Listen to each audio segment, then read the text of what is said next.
Olá pessoal, hoje vou mostrar para vocês como analisar a renda variável.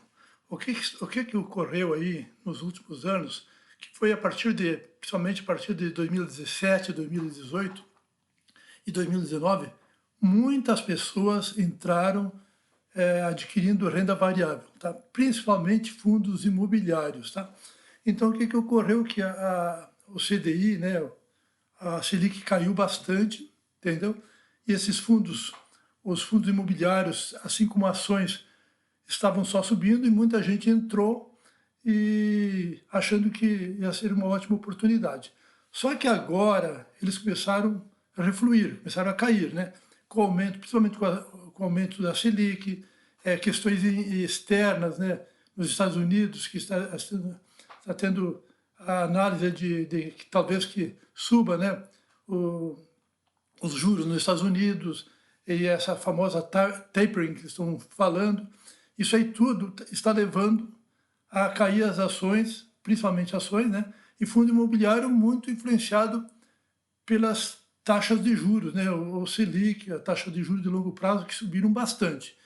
E tem muitas pessoas, né, que não sabem como funciona, estão incomodadas. Inclusive, contatos que eu já tive com assessores aí, né, eles dizem que clientes estão se sentindo incomodados e saindo, né, principalmente de fundo imobiliário, né, que muita gente entrou, né, o pessoal, principalmente o pessoal da renda fixa, né, e que eles não estão se sentindo confortável, né.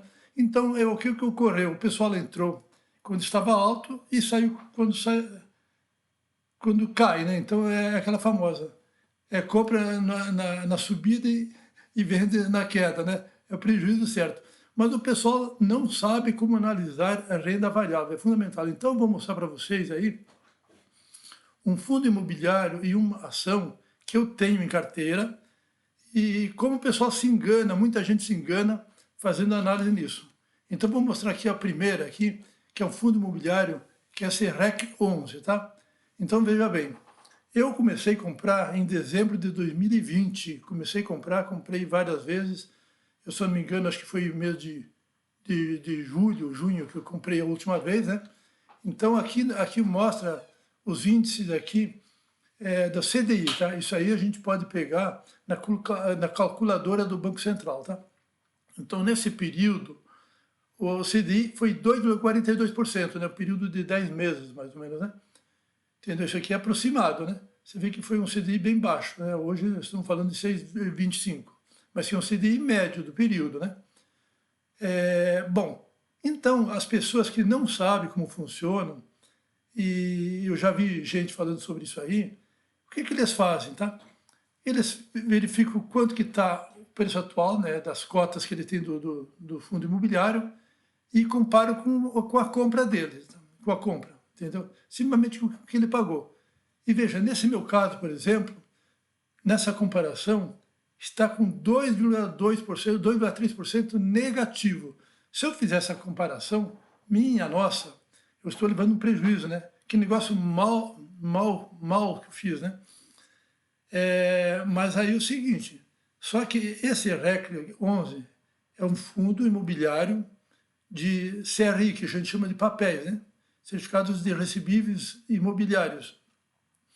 E eles distribuem muito, eles distribuem todo mês o IPCA mais os juros, né? Então isso aí dá uma diferença muito grande. Então, veja bem, neste caso meu aqui, eu não fiz nenhuma vez, eu não vendi nenhuma vez, então eu não tive nenhuma apuração de ganho aqui, né? Só teve aqui, no caso, os ganhos foram os proventos que eu recebi ao longo do período. Se eu pegar, então, o preço atual de hoje, mais os ganhos de proventos que eu tive, dividir pelo preço de compra, já deu diferente, olha aqui, ó. Deu 6,3% de ganho. Então, vamos dizer assim, seria uma rentabilidade de 6,3% contra um CDI de 2,4%. Já tive um ganho. Porém, isso aqui seria correto se eu tivesse todas as compras feitas lá em dezembro de 2020, né? E os ganhos também naquele período. Então, seria praticamente 10 meses de todo aqueles ganhos, né? E os gastos, as despesas e os ganhos naquele período, depois de 10 meses. Mas não ocorre isso aí, né? Entendeu? Então, veja bem, Se eu comparar o C628 com o CDI, eu tive um ágio de 3,9%, né, acima do CDI médio. Já tive um ganho, né? Mas como eu falei, não pode ser comparado, né? E o CDI médio nesse período aliás, isso aqui não é anual, é dos 10 meses, tá? Então, mas a minha taxa de retorno anual é diferente daquele 6,3%. Está dando 10,7% anual. E por que essa taxa de retorno, TIR, que a gente chama, né, taxa interna de retorno, está diferente, tá, desse 6,28?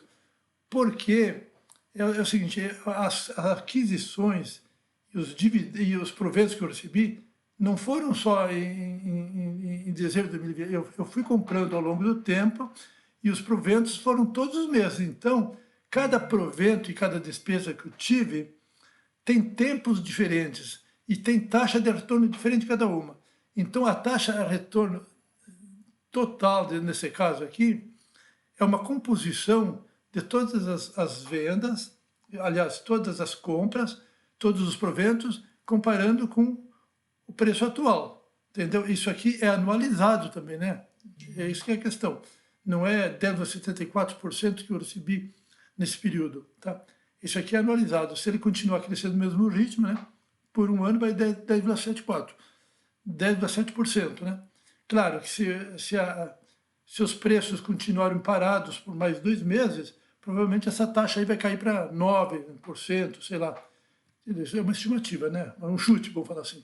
Entendeu? Então, essa é a análise que as pessoas têm que fazer. Agora, vamos perguntar, mas isso aqui eu estou analisando o passado. Então, o passado ainda assim foi bom negócio, mesmo com o preço atual comparando com compra, estar abaixo. Ainda foi bom negócio. Agora, no futuro, para quem quer comprar agora, tem que ver o futuro. Aí já é outra análise. Tem que ver, por exemplo, comparar com, vamos dizer assim, eu vou comprar um fundo imobiliário agora, eu tenho que comparar com taxa, com um pré-fixado, por exemplo, de longo prazo, que está na faixa do 11%, entendeu? Hoje, provavelmente isso aqui está dando em torno de 12% ao ano, um pouco melhor, e é isento. Então, aparentemente, ainda está melhor, entendeu? Agora, nós temos que fazer uma estimativa, o que vai ocorrer no futuro, né? Já é outra análise. Se essa taxa de longo prazo cair, é um bom negócio comprar agora. Se ela subir, pode ser que nós temos que esperar que esses fundos caiam mais ainda. Mas isso é uma outra questão. Agora aqui eu vou fazer uma outra comparação com uma ação, que aqui é a ENGIE, né? Todos conhecem aqui, é uma geradora de energia, né? Que é na sua geradia, ela tem gás também, né? Tem transmissão, né? Então é uma empresa de energia elétrica e de energias, vamos dizer assim, é uma das melhores que tem no mercado aí. Então, o que ocorre? Aqui outro exemplo. Eu comecei a comprar isso aqui em 2016. Foi minha primeira compra, né, que eu fiz de Engie. E aqui é o índice do CDI, né, que também é de hoje, isso aqui, né? Aliás, é do final de 3 dias atrás, né? Então, veja bem, o CDI, isso aqui não é crescimento, tá? É a taxa do CDI nesse período está dando 30,5%, né? O CDI rendeu 30% nesse período de 2016 a 2021. Então, é uma taxa razoável, né? Isso aí é anualizando, dá 5,5% anual, tá? Anualizando. Mas veja bem, a mesma comparação que eu fiz com o fundo imobiliário também é no caso dessa ação. Então, eu comprei, se eu comparar o preço atual com o que eu comprei, só com as compras que eu tenho uma rentabilidade de 6,34%, bem abaixo, entendeu? Isso aqui é uma taxa total ao longo do período, né? dos 5 anos quase aqui, né? Entendeu? Então, veja bem, bem abaixo desse 30%. Bom, se eu olhar isso aqui, alguém que também não sabe analisar, vai dizer assim, pô, mas que péssimo negócio que foi feito. Porém, aqui tem outro ponto. Se eu pegar aqui os preços atuais, mais os ganhos que eu tive ao longo do período, que esses ganhos, o que foram aqui? Foram de proventos, né, que foi ao longo do tempo, e no caso aqui, eu tive uma pequena, acho que eu tive uma pequena venda, acho que foi uns 7, 8% que eu tive de ganho também, né? Então, é o seguinte, com os ganhos que eu tive, mais o preço atual, dividido pela compra, o preço de compra, né, que eu fiz, vou dizer assim, a compra menos a venda, né, que eu fiz, eu tenho um ganho de 25%, veja bem. Ainda assim, está abaixo desse CDI, está com um deságio aqui em relação ao CDI, né, dá 5%. Então, teoricamente, se eu tivesse colocado o CDI, seria melhor. E o CDI anualizado, que esse 30,5% aqui deu 5,47%. Tá? Porém, o TIR anual está dando bem diferente. Olha bem, por que isso? É o que eu falei.